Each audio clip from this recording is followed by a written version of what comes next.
Yes. Welcome to Decluttered. In today's episode, let's look at this interesting permutations, probability, matrices, or vectors question, whatever you want to think about it, right?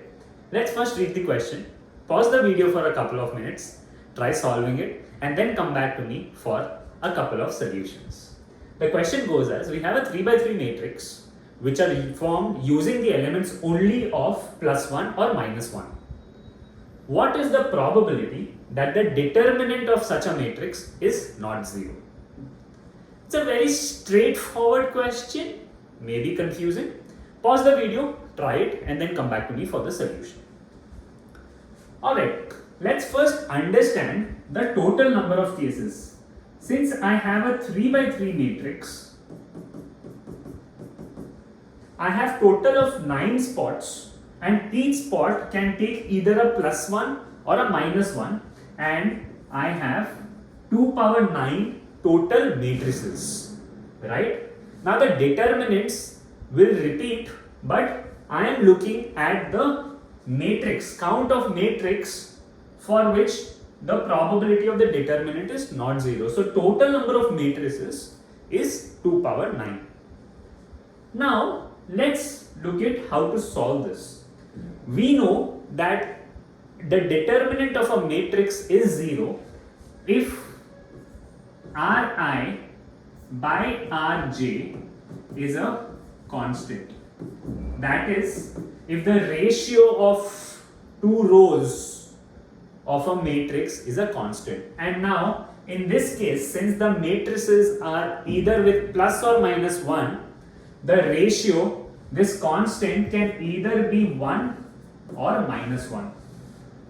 Now, if I take R1, there is no constraint on the elements because anything I fill in R1, I still don't know if it is a 0 or a non-zero matrix determinant. So, R1 can be filled in 2 cubed ways because 3 elements, which is 8.